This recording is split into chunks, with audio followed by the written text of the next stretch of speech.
for doing what you're passionate about kind of wavers a little bit. Then you get to the withdrawal stage, and the withdrawal is actually when going to work is difficult, things become more painful. And then what we call at the end, the zombie phase, which is what's often called burnout. That's the phase when you want to be anywhere else but in that moment.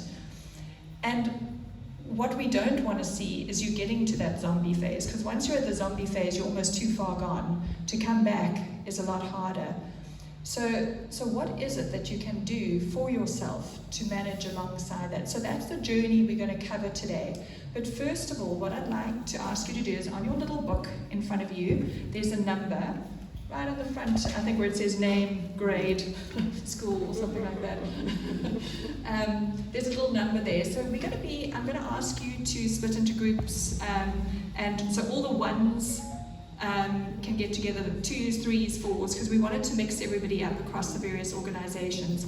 And there are 4 key questions that I'd like you to discuss amongst your groups. I'd like to ask in the group if somebody can be nominated to feedback, because we're going to come back and we're going to feedback so that we can all learn from each other. Because all of you have experienced this, and all of you have a very valuable perspective on what's possible here.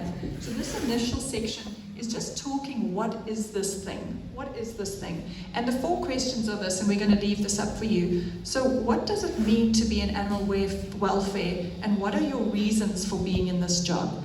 I want to say again, there's no right or wrong answer. What is it to you? You don't have to say what somebody expects you to say. What is it for you? Why are you in this job? What does compassion fatigue mean to you? What is your experience of compassion fatigue? What is your personal experience of it?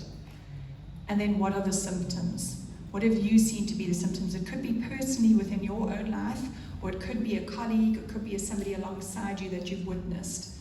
So those are the 4 questions I'd like to ask you to just discuss. As I said, we're going to leave it up here. You can maybe move the chairs into a way that you can sit in your groups and have this discussion. We're going to spend about 20 minutes having the discussion, and then we're going to come back and we're going to spend 40 minutes just feeding back and learning from each other. How does that sound? All right. Yeah.